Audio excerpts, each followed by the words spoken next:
Bonjour à tous, bienvenue sur ce webinaire organisé par les départements formation du moniteur BTP, la référence des acteurs de la construction, le département formation de la Gazette des communes, qui est le magazine dédié aux élus et aux agents des collectivités, et d'Achat Public, qui est le leader en France dans le domaine des services aux acheteurs publics. À eux, c'est seuls ces 3 organismes de formation qui sont certifiés, Calliope et Datatoc et agréés pour la formation des élus en ce qui concerne le moniteur et la gazette, représentent près de 5 000 sessions, proposées, chaque année, sur plus de 1 000 programmes de formation, dont ceux qui nous intéressent aujourd'hui autour des CCAG.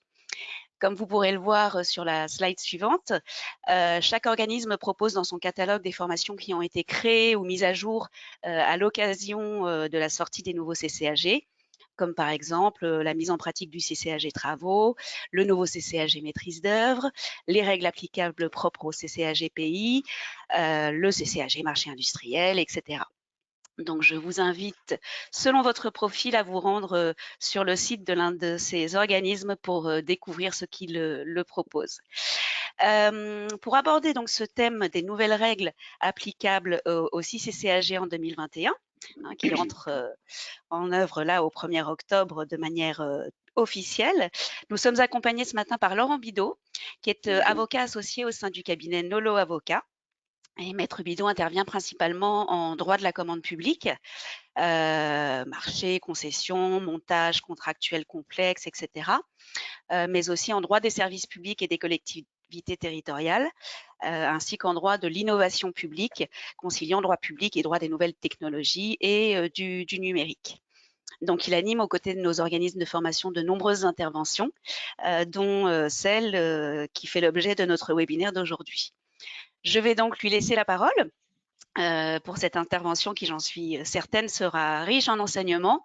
Et je vous invite à poser vos questions tout au long de l'intervention grâce au petit module questions que vous devez avoir dans le module GoToWebinar.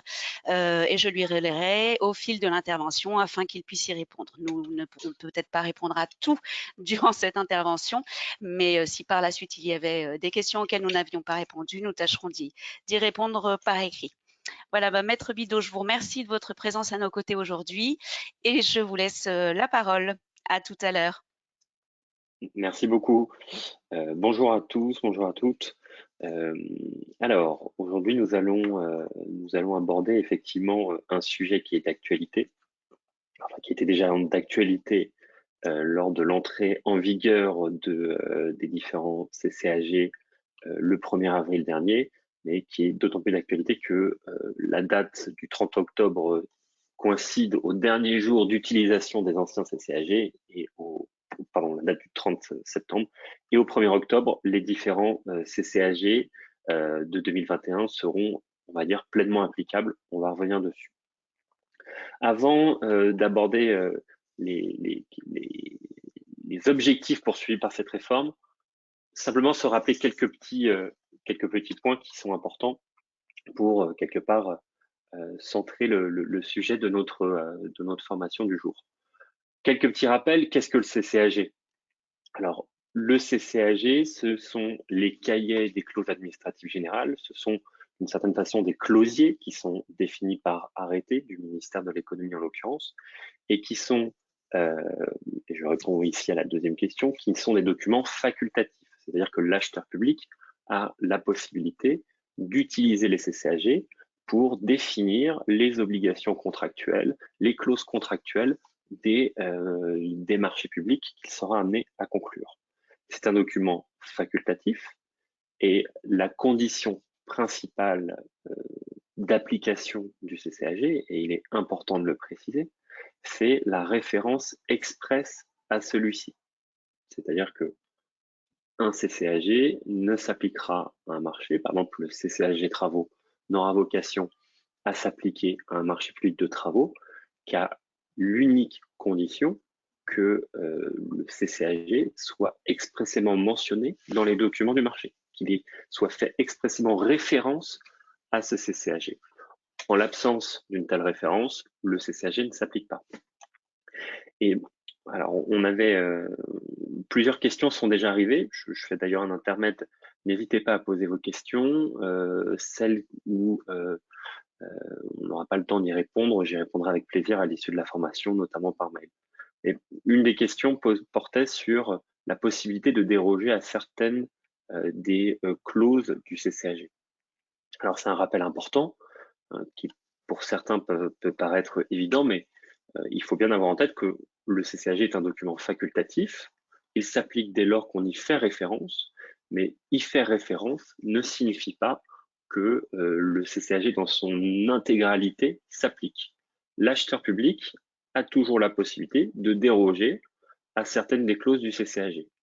Deux conditions importantes dans ces cas-là, et il est important de les rappeler parce que ces deux conditions sont, il y en avait une qui était déjà posée dans les anciens CCAG, mais aujourd'hui c'est rappelé expressément dans les nouveaux CCAG. Deux conditions importantes. La dérogation doit être expresse, c'est-à-dire qu'il doit être mentionné, vous le savez sans doute expressément, par exemple à l'article 50 du contrat ou du CCAP. Le présent article déroge à l'article 22 du CCAG. Donc là, j'ai une dérogation qui est expresse. Et la deuxième condition, c'est que la liste des dérogations doit faire l'objet d'un article au contrat. C'est-à-dire que je dois avoir un article récapitulatif à la fin de mon contrat, à la fin du CCAP, dans lequel j'ai listé les différentes dérogations. Ces deux conditions, alors on verra comment le juge administratif sera éventuellement amené à les apprécier si demain il devait y avoir un litige sur l'interprétation ou la force obligatoire de telle ou telle clause du contrat ou du CCAG. Mais aujourd'hui, le CCAG prévoit ces deux, quelque part, conditions. Dérogation expresse dans le corps du contrat, si je puis dire, liste des dérogations dans le dernier article du contrat. Donc, ici, l'idée, c'est d'avoir une plus grande lisibilité contractuelle et qu'il n'y ait pas de souci d'interprétation entre les parties sur est-ce que c'est le CCAG qui s'applique ou est-ce que c'est le CCAP, est-ce que les parties ont entendu expressément déroger au contrat ou non.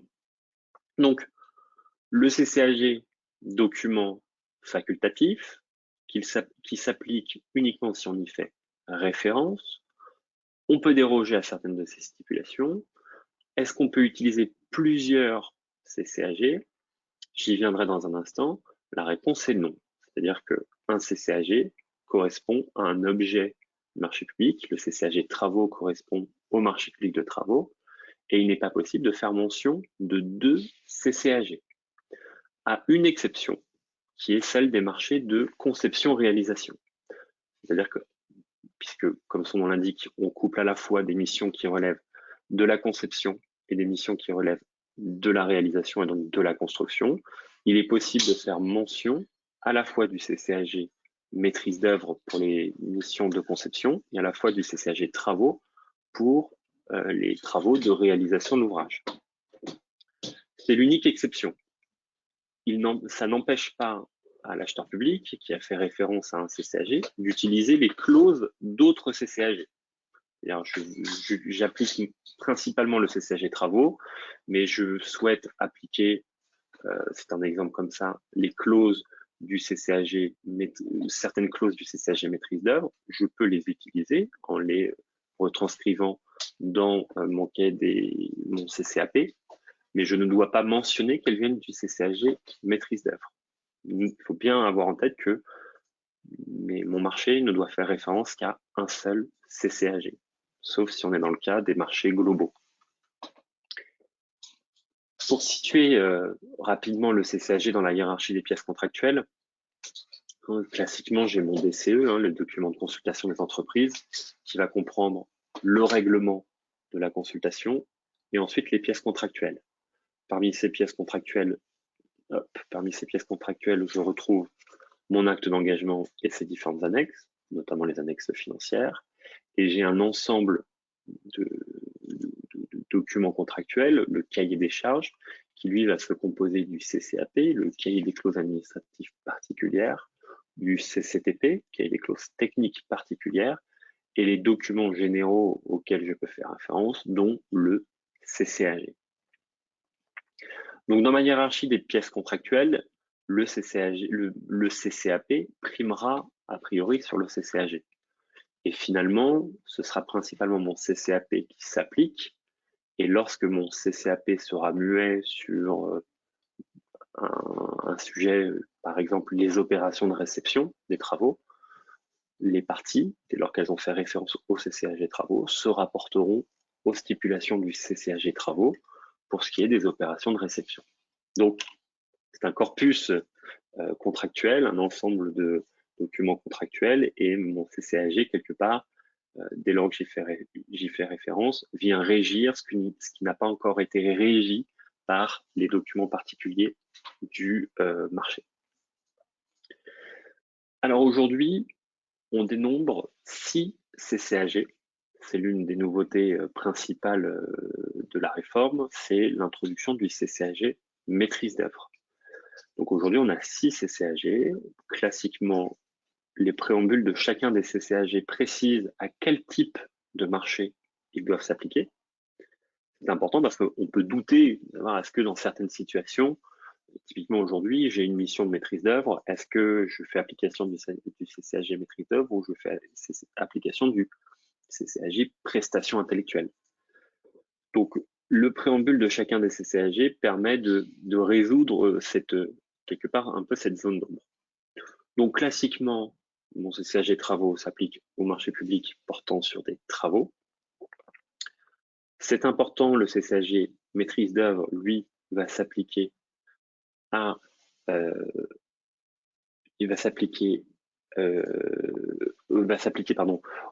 au marché de maîtrise d'œuvre, c'est-à-dire ceux qui apportent une réponse architecturale, technique, économique au programme défini par le maître d'ouvrage.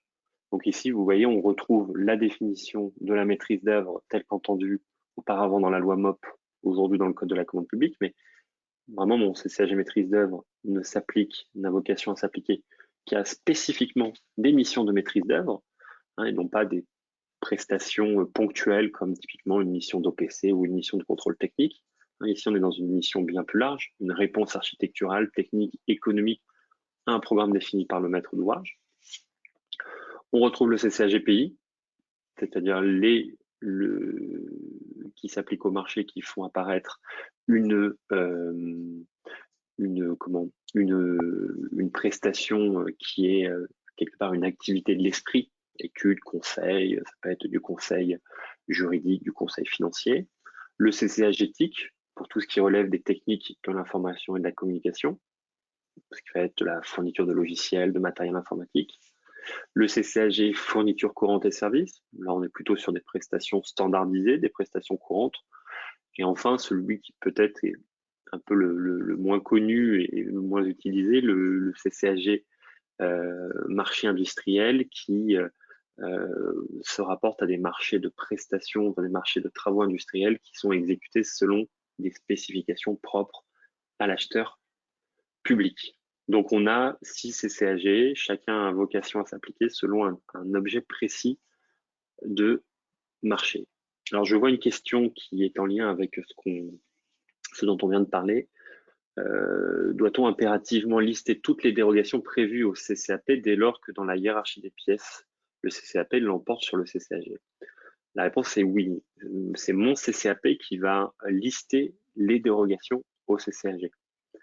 C'est-à-dire que mon CCAP prime, mais dans un souci de lisibilité et d'architecture contractuelle, une architecture compréhensible, mon CCAP doit préciser à chaque clause si il déroge au CCAG. Il n'est pas nécessaire de préciser lorsque je ne déroge pas au CCAG. Mais ma dérogation, elle doit être expressément indiquée dans le CCAP.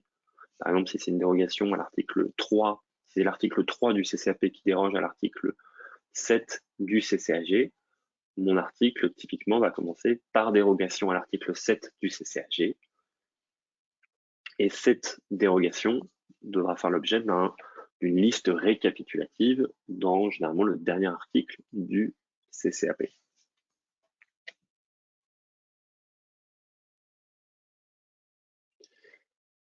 Alors pour revenir un peu brièvement, parce qu'on est dorénavant sur la fin, sur la réforme des CCAG, le parcours quelque part. On a eu une première phase de concertation depuis septembre 2019. Les projets ont été mis en consultation en février 2021. Tout ça, vous l'aurez compris, a été perturbé par la crise sanitaire.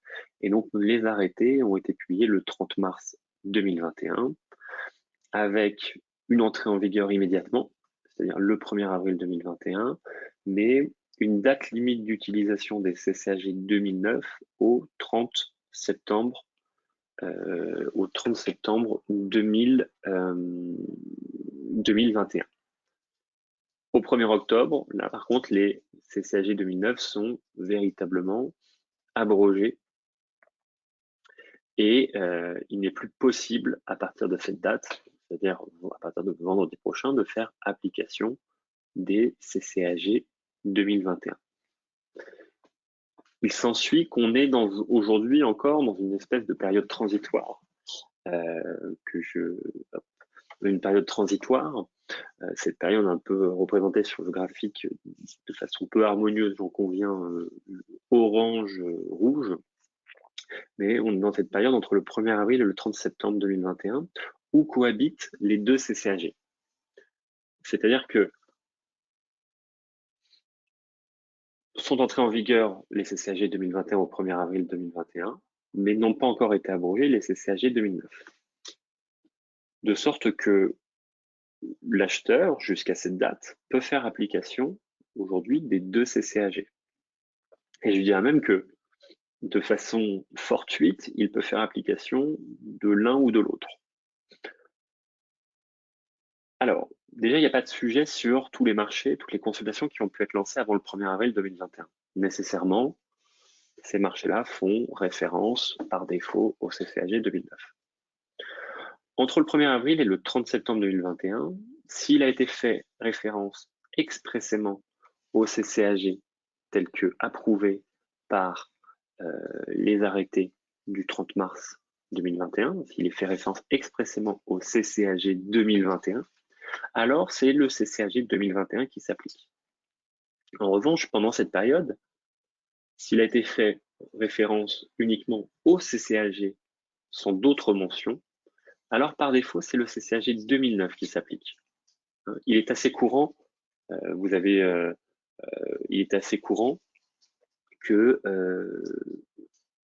dans le CCAP soit listé le fait qu'on ait fait application du CCAG travaux, par exemple, ou du CCAG prestations intellectuelles, sans mentionner la date de celui-ci. Dans cette hypothèse, on est réputé s'appliquer le CCAG 2009. En revanche, s'il est inscrit expressément, que c'est le CCAG 2021, alors c'est celui-ci qui s'applique. Comment ça se traduit contractuellement? Aujourd'hui, vous avez plusieurs exemples pour un marché de conception-réalisation et un marché public de fourniture courante et de services, et mentionné expressément qu'il s'agit du CCAG approuvé par l'arrêté du 30 mars 2021. En l'absence d'une telle mention, s'il est simplement indiqué cahier des clauses administratives générales applicables au marché public de travaux, alors, en cas de litige ou dans quelques années, si votre marché a été conclu avant le 30 septembre 2021, il sera considéré que c'est le CCAG 2009 qui s'applique. Donc, il faut être extrêmement vigilant, à la fois sur les marchés que vous allez être peut-être amené à conclure ou amené à passer, les consultations que vous allez être amené à lancer jusqu'au 30 septembre, 1er octobre, à bien mentionner le CCAG 2021 si c'est celui-ci auquel vous voulez faire application. À compter du 1er octobre, plus de sujet, les CCAG 2009 sont abrogés et donc par défaut, ce sont eux qui sont réputés s'appliquer. Alors, je vois une ou deux questions. J'essaie d'y répondre le plus possible. Après, il y a des questions qui sont quand même assez spécifiques et qui peut-être pourront faire l'objet d'une réponse par mail. Je vois par exemple dans le cas d'un accord cadre créé avant le 1er octobre, à quel CCAG doivent faire référence les marchés subséquents. Alors, il faut savoir que donc si mon accord cadre fait référence par exemple au CCAG de 2009 avant le 1er octobre, les marchés subséquents s'appliquent, enfin les marchés subséquents sont conclus sur la base de cet accord cadre, et donc c'est le CCAG 2009 qui s'applique. Alors, quand on parle de lancement de procédure, on parle de consultation engagée ou d'AAPC envoyé à la publication. Et donc, ça donne ce schéma, pour terminer sur ce point, d'une situation après le 30 septembre 2021, qui n'est pas forcément simple à appréhender pour l'acheteur s'il n'a pas précisé expressément quel CCAG s'applique. On a un peu ces trois hypothèses. Donc, les consultations engagées ou l'AAPC qui a été envoyée à la publication avant le 1er avril 2021, pas de sujet. On fait application du CCAG auquel il a été fait référence, c'est-à-dire le CCAG 2009. Pour les consultations qui ont été engagées ou un avis d'appel public à la concurrence qui a été envoyé à la publication entre le 1er avril et le 30 septembre. On est dans la période rouge, orangé dont je viens de parler, et il sera nécessaire de regarder s'il y a une référence expresse au CCAG 2021. Si c'est le cas, on applique le CCAG 2021. Si ce n'est pas le cas, alors c'est le CCAG 2009 qui s'applique. Après le 30 septembre 2021, donc compter du 1er octobre, toute consultation engagée, tout AAPC envoyé à la publication ne devra faire référence qu'au CCAG 2021. J'ajoute même que, à compter de cette date, s'il est fait référence au CCAG travaux sans référence à l'arrêté qui a pu être à l'arrêté du 30 mars 2021, ce sera le CCAG 2021 qui s'applique, puisque de fait, les CCAG 2009 auront été abrogés, donc auront disparu de l'ordonnancement juridique. Donc voilà la période dans laquelle on se situe aujourd'hui, et donc il est important dans la rédaction de vos marchés dans les jours qui viennent, ou dans quelques mois, si vous êtes amené à avoir un litige concernant l'exécution d'un marché ou la réception de prestations, ou un sujet d'interprétation, un litige en cours d'exécution sur l'interprétation d'une clause, veillez bien, soyez attentifs au CCAG auquel il est fait référence, puisque s'il n'est pas fait référence expressément au CCAG de 2021, ce sera toujours le CCAG de 2009 qui s'applique.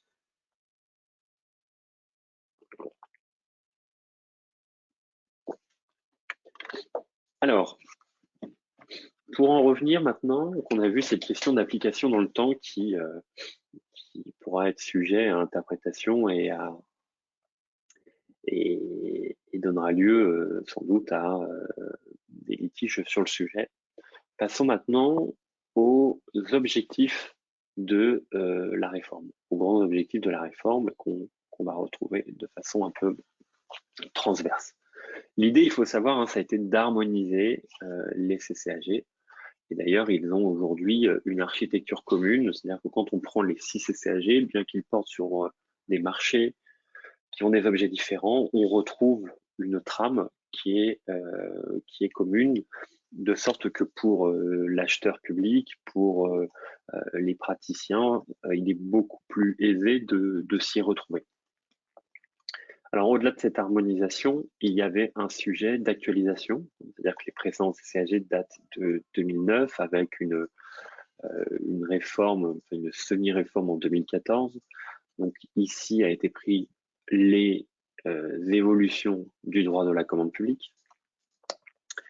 Ils ont été modernisés, c'est-à-dire qu'on y a intégré les enjeux liés au développement durable, tout ce qui est aspects sociaux et environnementaux, les enjeux liés au numérique et à la dématérialisation. A été créé un CCAG maîtrise d'œuvre, c'était une demande importante de la part des architectes notamment. depuis de nombreuses années, qui avait été notamment un peu déçu à l'issue de la réforme de 2009 qu'il n'y ait pas de CCAG propre aux missions de maîtrise d'œuvre. Hein, auparavant, le CCAG que vous utilisez, c'est le CCAG prestation intellectuelle, mais celui-ci, dans la pratique, s'avérait peu adapté aux opérations de construction. Hein. Il manquait certains éléments concernant notamment les missions du maître d'œuvre, les missions notamment lors de la réception des travaux. Donc, il était utile de prévoir un closier spécifique à la maîtrise d'œuvre. On a une harmonisation, une clarification de certains termes. Hein. Je vous l'ai dit, il y a une architecture et des clauses communes aux différents CCAG. Les terminologies de certains mots ont été revues. On ne parle plus de pouvoir d'éducateur, on parle d'acheteur. On parle, quand on est dans une opération de travaux, de maîtrise d'œuvre, de maître d'ouvrage, de maître d'œuvre. Il n'est plus question de tranche conditionnelle, mais de tranche optionnelle. Il n'est plus non plus de question de marché à bon de commande, mais d'accord cadre à bon de commande. C'est autant de sujets où il peut y avoir toujours des sujets d'interprétation, et là-dessus on peut saluer cet effort même d'harmonisation sémantique qui permet, en tant que praticien du droit ou même de praticien tout court du CCAG, d'avoir une certaine forme de lisibilité. Autre détail important, il n'est plus question dans certains CCAG, il était question de mémoire en réclamation, alors que dans d'autres, de lettres de réclamation, ce qui donnait lieu toujours à des débats jurisprudentiels. Est-ce que le candidat, est-ce que le titulaire a voulu faire une simple lettre, ou est-ce que on est en présence d'un véritable mémoire en réclamation? Aujourd'hui, les choses ont été unifiées, on ne parle plus que de mémoire en réclamation, et lequel doit, et c'est prévu dans tous les CCAG, doit préciser les éléments en litige et l'objet de la réclamation. Et enfin, on a une certaine forme de rééquilibrage des relations contractuelles, notamment en matière d'exécution du contrat, notamment financière. On verra quelques exemples tout à l'heure. À titre d'illustration, je vous ai reproduit un peu les éléments communs entre les différents CCAG. On retrouve ainsi alors, je prends juste une question. Peut-on citer expressément le CCAG maîtrise d'œuvre pour un marché de moins de 40 000 euros? Un marché de moins de 40 000 euros demeure un marché, donc vous pouvez faire référence au CCAG de maîtrise d'œuvre dès lors que vous êtes dès lors que l'objet du marché porte sur une mission de maîtrise d'œuvre. Une mission globale de maîtrise d'œuvre, réponse architecturale, technique, au programme défini par le maître d'ouvrage, peu importe la valeur du contrat. Donc là-dessus, encore une fois, c'est le choix de faire référence au CCAG est facultatif, et ce, quel que soit le montant du marché, j'insiste là-dessus.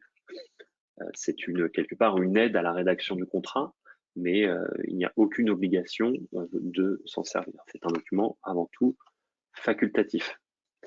Je vois une autre question, peut-on utiliser les CCAG pour les marchés privés? Alors c'est une question intéressante puisque aujourd'hui, chacun des CCAG prévoit expressément que les CCAG s'appliquent pour les marchés publics et qu'ils ne sont pas adaptés pour des marchés privés.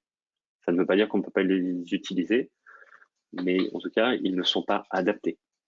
Vous avez raison, je le vois dans la question. Aujourd'hui, dans un marché privé, a priori, il n'existe pas de pouvoir exorbitant du droit commun de type résiliation pour un motif d'intérêt général. Donc, faire application du CCAG n'a, en ce sens, enfin, du moins sur ces dispositions-là, n'a pas véritablement de sens. De la même façon, dans un marché privé, vous avez une exception d'une exécution qui est possible pour le co-contractant, c'est-à-dire qu'il peut résilier le contrat si son co-contractant n'exécute pas ses prestations. Vous n'avez pas en marché public. C'est pour ces raisons et pour d'autres, hein, mais ce serait plus long, on dépasse le cadre de nos échanges, que les CCAG ne sont pas adaptés pour les marchés privés. Pour revenir à ces éléments communs, donc vous avez pu le voir, on a, et je vous laisserai, de toute façon le support vous sera communiqué, on a une architecture commune avec les généralités, hein, où on va rappeler les définitions, les obligations en termes de confidentialité, les obligations générales des parties, une partie prix règlement, une partie délai et conditions d'exécution, réception-admission des prestations. Hein. On parle de réception des travaux, alors qu'on parle d'admission des prestations concernant des prestations intellectuelles, par exemple. Point important, on a une clause de propriété intellectuelle unique pour tous les CCAG, à la différence du CCAG maîtrise d'œuvre. Je reviendrai tout à l'heure dessus.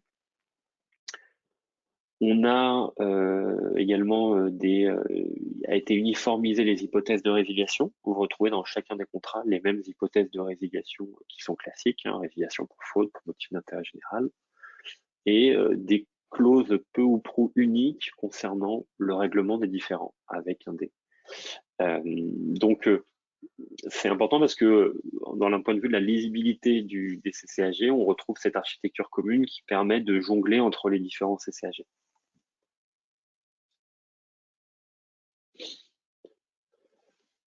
Simplement, mais j'en ai déjà un petit peu parlé, et c'est plus à titre d'information par rapport à ce qu'on a pu se dire, le cas du CCAG maîtrise d'œuvre,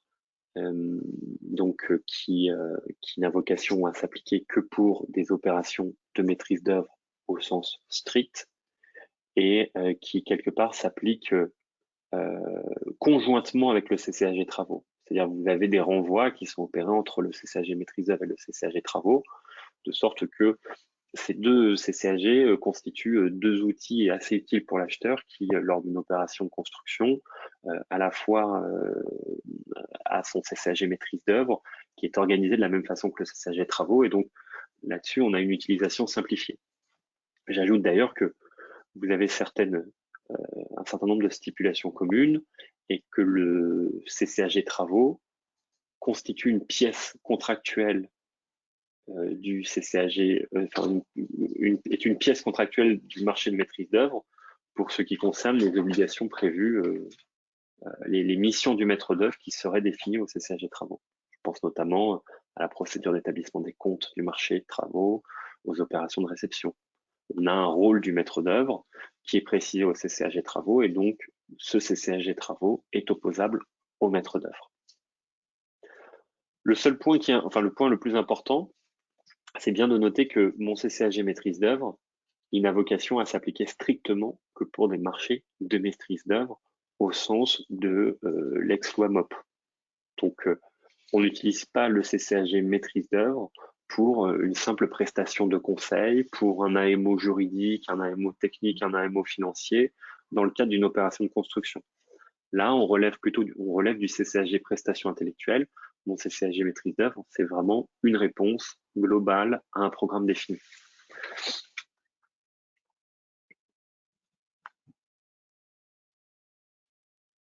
Et donc, je fais la transition avec une question que je peux indiquer. Peut-on envisager de choisir le CCAG prestation intellectuelle 2021 donc pour un marché de maîtrise d'œuvre? C'est un document facultatif, donc il n'y a pas de sanction de la part du juge administratif si vous utilisez le mauvais CCAG.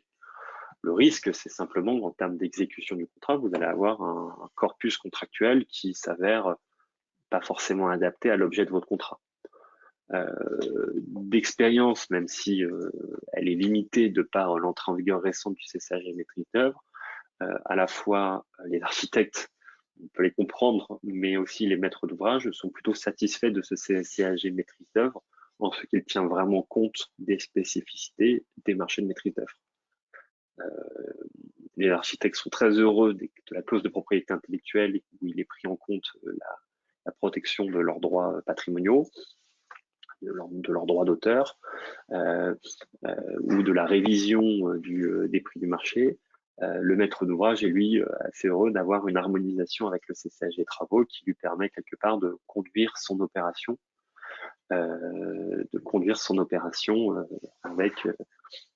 dans un cadre contractuel très light.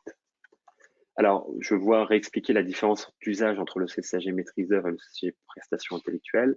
Mon CCAG maîtrise d'œuvre donc s'appliquera pour vraiment une réponse technique économique architecturale à un programme défini par le maître d'ouvrage. Donc, on est vraiment dans une réponse type loi MOP, le maître d'œuvre entendu dans sa mission globale, telle qu'entendue par la loi maîtrise d'ouvrage public et aujourd'hui par le code de la commande publique. Prestation intellectuelle, on est sur, disons, une mission plus ponctuelle, une œuvre de l'esprit, une mission prestation intellectuelle, donc plus ponctuelle, un AMO juridique qui va vous conseiller sur le montage contractuel ou sur l'analyse des offres, un AMO financier sur la question du financement de l'ouvrage.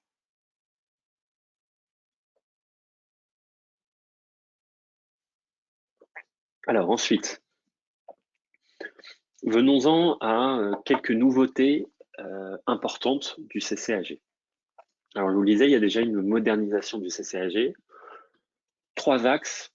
Est pris en compte aujourd'hui la dématérialisation avec la communication électronique qui est le principe entre les parties, notamment par mail ou par votre plateforme d'acheteur, votre profil acheteur. La facturation électronique, vous pouvez imposer la facturation en tant qu'acheteur, la facturation électronique.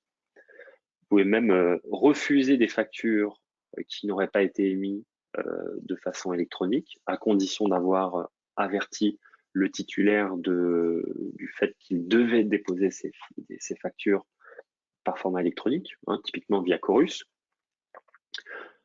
On a, même si la RGPD, le RGPD s'appliquait déjà au marché public, aujourd'hui, les dispositions du RGPD sont intégrées dans le CCAG. Donc, on a toute une série d'obligations de gestion des données. L'acheteur public est responsable de la gestion des données, le titulaire également. Il est possible le non-respect des obligations au regard de la RGPD par le titulaire peut être une cause de résiliation du contrat et de sanctions. On prend en compte également les enjeux qui sont liés au numérique, avec notamment l'intégration dans les CCAG travaux et maîtrise d'œuvre des enjeux liés au processus BIM, c'est-à-dire le processus collaboratif d'élaboration et de construction d'un ouvrage via notamment des maquettes numériques. Donc, on a quelque part modernisé les CCAG en y intégrant tous les aspects liés aux données, à la dématérialisation. On retrouve d'ailleurs également tout ce qui va être protection des données et des données qui ont été créées pendant l'exécution du marché public. Là-dessus, il est important de le préciser que les CCAG prévoient que toutes les données, toutes les informations qui sont créées, qui sont générées dans le cadre du contrat, sont réputées être des données publiques. Donc, il ne pourra pas être opposé par le titulaire du contrat qu'il est propriétaire de telle ou telle donnée qui a pu être constituée dans le cadre de l'exécution du contrat. C'est important de le préciser. Parce qu'aujourd'hui, on le sait, les données et les informations sont un enjeu croissant. Autre série de nouveautés en matière de développement durable. Alors, le CCAG prévoit notamment des stipulations concernant les clauses sociales. Alors, il est inutile de faire référence directement, enfin, cette clause doit être utilisée comme un guide pour l'acheteur public pour définir sa clause sociale. Vous le verrez, le temps qui nous est imparti est trop court pour rentrer dans les détails, mais ici, là, le CCAG est plutôt prescripteur, c'est-à-dire il indique que mon marché, s'il y a des actions sociales ou des enjeux sociaux qui sont prévus dedans, devra bien définir le périmètre des actions sociales, le public éligible, les modalités de mise en œuvre, les pouvoirs de contrôle de l'acheteur de la bonne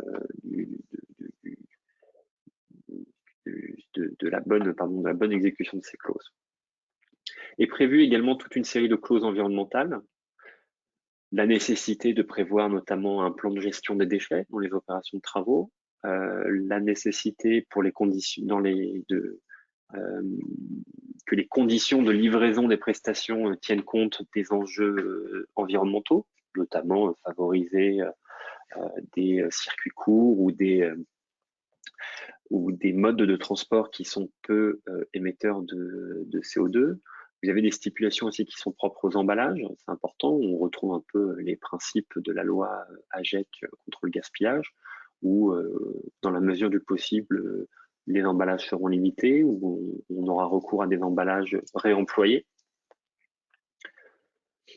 Autre thème important, la propriété intellectuelle, on a commencé à en parler tout à l'heure.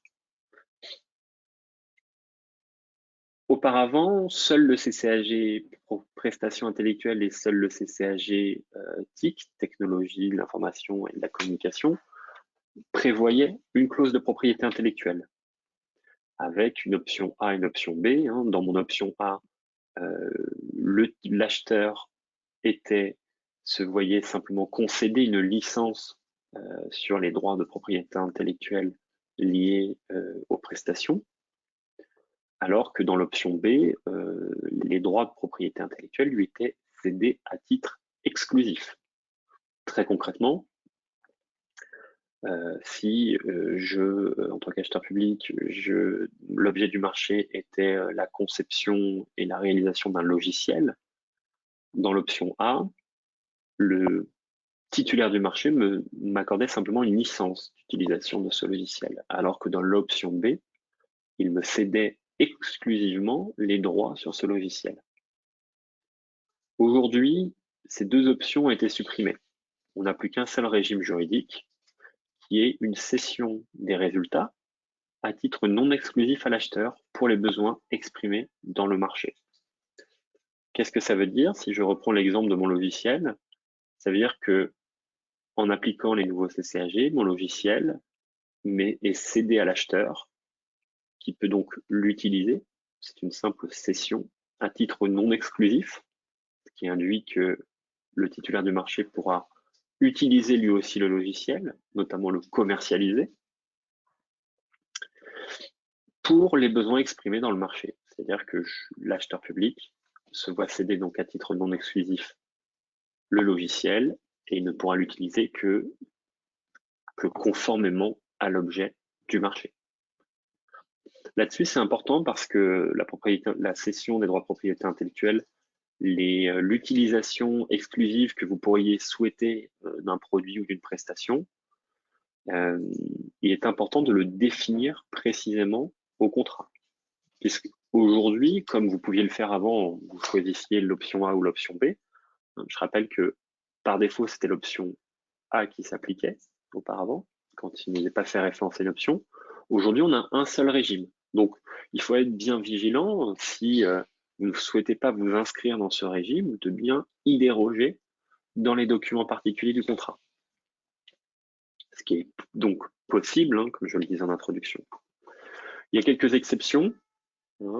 Ce sont les prestations, les résultats qui sont directement liés, notamment à l'identité de l'acheteur. Si vous faites une campagne publicitaire ou de promotion du territoire ou de produits locaux, généralement, il y a votre logo, votre charte graphique. Ces éléments-là sont protégés de sorte que le titulaire du contrat ne pourra pas réutiliser cette campagne de publicité et la commercialiser par ailleurs. Donc, il faut bien noter que aujourd'hui, on n'est plus dans le cas de deux options qui cohabitent. On est dans un régime de propriété intellectuelle qui est unique avec une cession des résultats à titre non exclusif à l'acheteur. Donc, soyez extrêmement vigilants sur les éventuels contrats qui auraient pu être conclus ou ceux qui seront à conclure jusqu'au 30 octobre, jusqu'au 30 septembre prochain. Dans l'hypothèse où vous ne définiriez pas un CCAG applicable, vous précisiez simplement que c'est le CCAG pays qui s'applique sans plus de précision, ce serait l'option A qui s'applique et vous ne pourriez pas vous prévaloir ni de l'option B, ni a fortiori du nouveau régime de propriété intellectuelle tel que prévu par les nouveaux CCAG. Donc c'est une nouveauté importante. Elle est prévue aujourd'hui dans tous les CCAG, c'est-à-dire qu'avant on était simplement dans le CCAG pays et dans le CCAG TIC. Aujourd'hui, c'est tous les CCAG qui prévoient cette clause, à quelques différences près pour le CCAG maîtrise d'œuvre où est intégrée la protection des droits patrimoniaux de l'architecte notamment. Autre nouveauté, je reviens rapidement dessus, concernant l'exécution technique, est pris par exemple en compte dorénavant les événements extérieurs type Covid-19, c'est-à-dire des mesures qui ont été prises qui sont extérieures aux parties, qui peuvent amener à une suspension des travaux ou qui prévoient des modalités d'indemnisation. Et ils sont également pris des mesures si jamais le mandataire du groupement est défaillant. Hein, auparavant, quand le mandataire d'un groupement était défaillant, on s'adressait à la deuxième personne prévue dans l'acte d'engagement. Hein. Aujourd'hui, c'est par défaut soit le groupement désigne un nouveau mandataire, soit c'est l'entreprise qui supporte la part financière la plus importante qui devient un nouveau mandataire. Autre exemple de nouveauté, il y a une meilleure coordination entre le maître d'ouvrage et le maître d'œuvre dans les opérations de travaux. C'est-à-dire que par défaut, le maître d'œuvre peut émettre des ordres de service à la place du maître d'ouvrage, sauf si ces ordres de service ont une influence notamment sur le délai ou sur le volume des prestations qui seront demandées aux entreprises.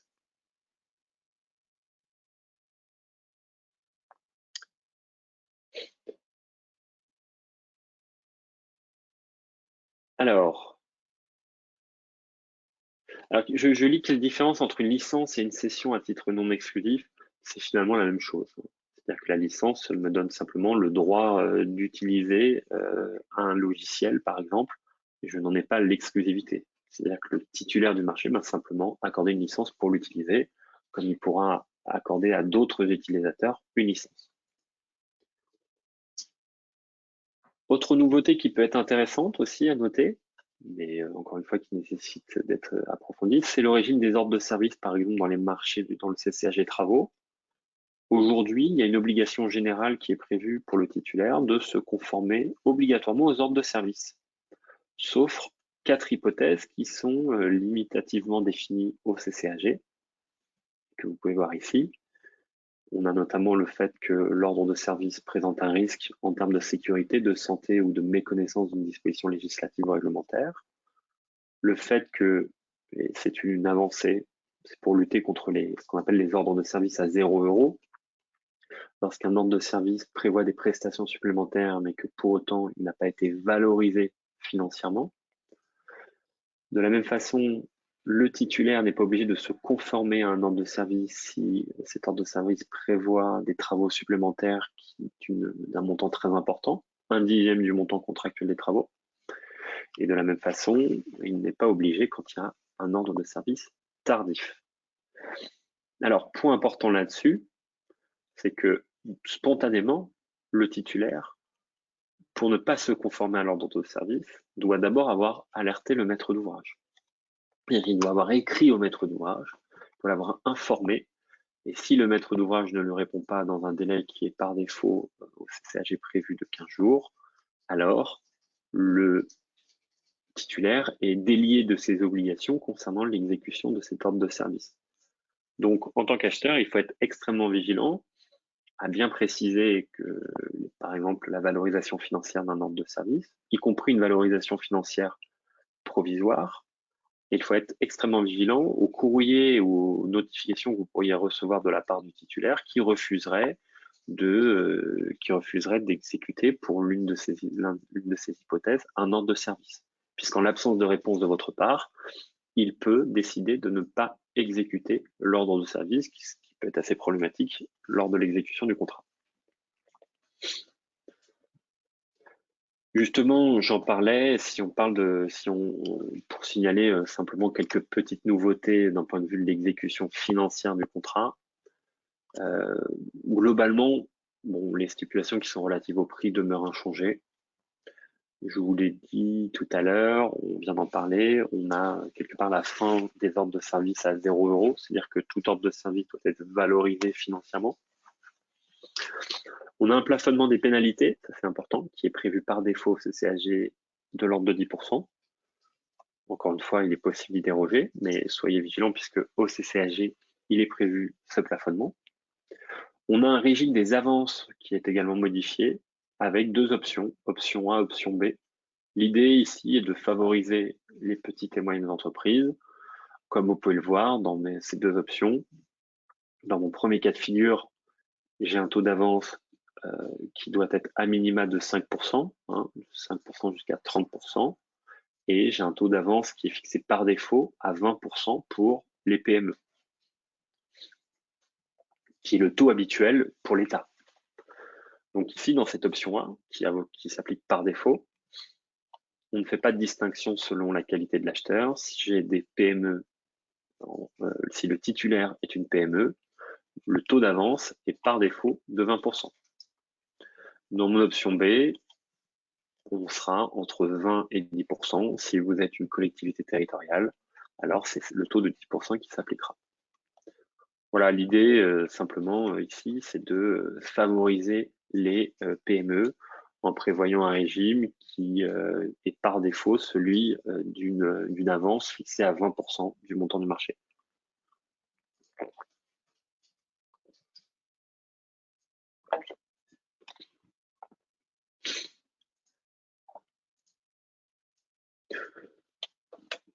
Alors, quelques autres petites précisions sur l'exécution financière du contrat. Alors, les modalités de règlement des comptes demeurent inchangées, avec en revanche 2 nouveautés qui sont importantes. On a la fixation d'un délai de 15 jours au titulaire pour communiquer son projet de décompte final. C'est-à-dire que, comme vous le savez, dès lors que les travaux sont réceptionnés ou que les prestations sont admises, mon titulaire dispose d'un délai de 30 jours qui suit la réception pour communiquer son projet de décompte final. S'il ne le fait pas, auparavant, le maître d'ouvrage et le maître d'œuvre pouvaient le mettre en demeure sans délai, dans un délai contraint, par exemple sous 7 jours, de produire son projet de décompte final. Aujourd'hui, au CCAG, en vue de protéger les droits du titulaire, est prévu un délai de 15 jours minimum, auquel il peut naturellement être dérogé, mais on a ce délai de 15 jours.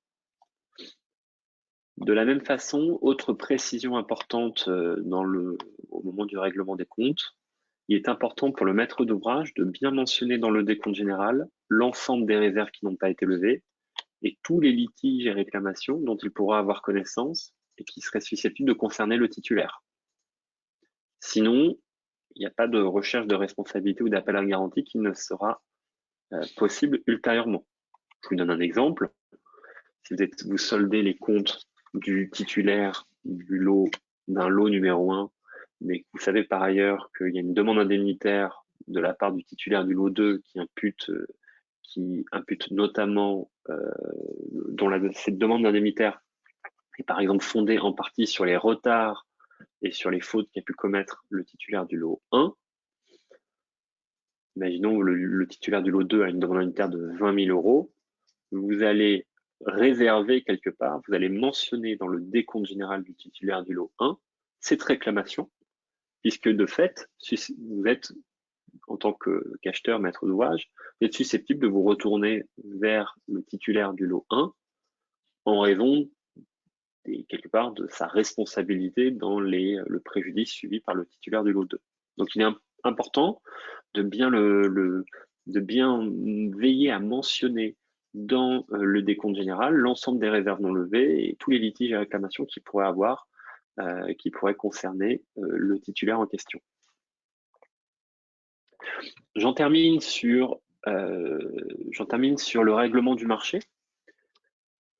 Vous aurez le schéma à disposition, mais simplement pour vous indiquer que a été prévue une procédure de règlement des comptes du maître d'œuvre, au terme du CCAG maîtrise d'œuvre, similaire, calquée sur celle du CCAG travaux, avec une notification d'admission des prestations, avec l'établissement du décompte final, une communication sur 30 jours, le maître d'ouvrage établit le décompte général en mentionnant bien les litiges, il communique le décompte général au maître d'œuvre, la signature vaut décompte général et définitif, et ensuite on a une communication du décompte général.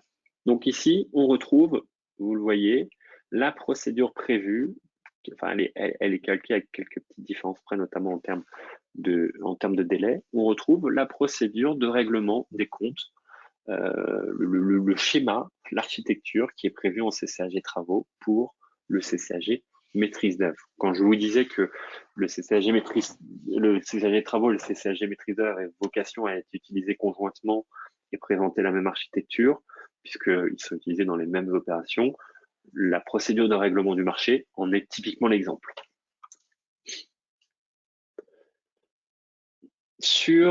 Enfin, pour conclure, alors je vois qu'il y a une petite question.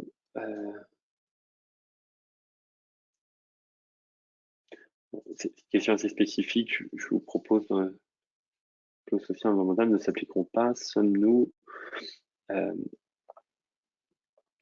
Alors, je vois simplement une question sur les CCAG, l'application des CCAG relative si on n'applique pas le CCAG concernant est-ce que la RGPD, les clauses sociales ou environnementales ne s'appliquent pas. Alors, que vous mentionnez ou non le CCAG, les dispositions relatives à la RGPD sont d'ordre public et s'appliqueront. C'est-à-dire que tout ce qui est protection des données s'appliquera au contrat, même s'il n'y a pas de disposition en ce sens. Sur les clauses sociales et environnementales, là encore, le fait de ne pas faire mention du CCAG ne veut pas dire que les obligations, par exemple, liées à la protection des travailleurs ou à la protection de l'environnement ne s'appliquent pas. Ce sont des dispositions d'ordre public qui ont vocation à s'appliquer, même sans clause, au contrat. Donc, il n'y a pas d'infraction de ne pas faire mention du CCAG. Il y aura infraction si vous ne respectez pas la RGPD, par exemple. Pour conclure sur le règlement des différends, j'ai conscience qu'en 1 heure, on voit beaucoup de sujets, mais l'idée est d'avoir un panorama de tout ce qu'on peut, de toutes des nouveautés. Comme je vous le disais, il y a une clarification, une uniformisation. On ne parle plus de lettres de réclamation, de mémoire de réclamation. Il est prévu expressément que mon mémoire de réclamation doit exposer les motifs du différend, indiquer le montant des sommes réclamées et leur justification. Donc, il n'y a plus de débat à savoir si est-ce que c'est une lettre de réclamation, est-ce que c'est un mémoire de réclamation, est-ce qu'il expose vraiment un litige ou un différend. Non, aujourd'hui, mon mémoire, il doit vraiment exposer les motifs du différend et indiquer le montant des sommes réclamées. Sinon, il ne peut pas être considéré comme un mémoire de réclamation au sens du CCAG. Que vous dire d'autre? Il y a une procédure contradictoire qui a notamment été mise en place pour l'application de certaines pénalités. On a également un délai contentieux de 2 mois qu'on va voir tout de suite. Donc sur les différents, je vous ai mis des schémas, vous les aurez sans aucun problème. Simplement, la procédure de règlement des différends sur le solde du marché en CCAG travaux, elle demeure inchangée. C'est important de le préciser. J'ai un différend sur le décompte général. Dans les 30 jours, le titulaire doit m'adresser le mémoire en réclamation. Dans les 30 jours, je dois répondre. Je ne réponds pas, on considère qu'il y a une décision implicite. Et derrière, le titulaire a 6 mois pour éventuellement saisir le tribunal. Pourquoi rappeler ce schéma? Parce que c'est important, puisque c'est ce schéma sur lequel est basé aujourd'hui le règlement des différends pour les marchés de maîtrise d'œuvre et pour tous les autres marchés. En maîtrise d'œuvre, vous voyez la différence par rapport aux travaux. Là où on avait un différend sur le décompte avec un délai de 30 jours, en maîtrise d'œuvre, mon mémoire en réclamation doit être envoyé au plus tard au moment où je remets mon projet de décompte final. Donc, il n'y a pas de délai de 30 jours, il y a un différend. Quand je remets mon mémoire en réclamation, doit être envoyé au plus tard en même temps que mon projet de décompte final. De façon classique, en tant qu'acheteur, maître d'ouvrage, j'ai 2 mois pour répondre. Je ne réponds pas. Alors, on a une décision de rejet implicite. Je réponds non, le délai commence à courir à partir de ma décision de rejet explicite. Le maître d'œuvre aura alors 6 mois pour saisir le tribunal administratif. À défaut, il est réputé avoir accepté la décision du maître d'ouvrage. Petite précision, je le rappelle, une tentative de règlement amiable permet d'interrompre le délai, je dis bien interrompre, jusqu'à la décision de conciliation. C'est-à-dire que le délai recommence à courir, il ne recommence pas à 0, il recommence à courir au moment de la décision rendue par exemple par le CCIRA. Et pour conclure, le règlement des différences sur le sol du marché dans les autres CCAG, c'est une nouveauté. Avant, il n'était pas prévu de procédure expressément sur ces sujets-là. Lorsque j'ai un différend sur le solde du marché, même chose, 2 mois pour remettre le mémoire réclamation à l'acheteur. L'acheteur a 2 mois pour répondre. Il ne répond pas, décision implicite de rejet. Et là, contrairement au CCAG maîtrise d'œuvre ou au CCAG travaux, le titulaire disposera de 2 mois et non de 6 mois pour saisir le tribunal administratif, à défaut de quoi il est réputé avoir accepté la décision. Et ce délai de 2 mois, c'est là encore une nouveauté importante qui est prévue par les nouveaux CCAG. Avant, il n'était pas prévu de délai contentieux. J'en ai terminé avec tous ces nouveautés. C'était effectivement, je termine pile dans le temps imparti, puisqu'il est midi 30. Absolument. Midi 30 pile On a poil, donc on en arrive voilà, voilà. à la fin de cette intervention. Oui. Maître Bidot, un immense merci pour votre présentation. Merci aussi d'avoir répondu à une grande majorité des questions au pied levé durant votre exposé. Il y a eu énormément de questions, donc on n'a pas pu répondre à tout. Et puis, il y a eu surtout des questions assez spécifiques, donc nous y répondrons peut-être à l'issue de ce webinaire, mais surtout, je vous engage à vous inscrire aux formations animées par Maître Bidot, et où là, vous pourrez voilà, poser vraiment toutes vos questions et avoir l'ensemble des réponses aux interrogations que vous avez soulevées. Voilà, nous avons beaucoup de messages en nous disant que cette présentation était très claire, très précise, que le support était très bien fait. Donc, encore merci à vous. Et puis, voilà, encore une fois, n'hésitez pas à venir écouter en direct Maître Bidot sur les formations ou à contacter le cabinet Nolo si vous avez des choses spécifiques à votre collectivité ou à vos actions. Merci à tous. Très bon Merci appétit. beaucoup. Merci à tous. Et à très bientôt pour un nouveau webinaire. À très vite. Merci. Au revoir. Au revoir.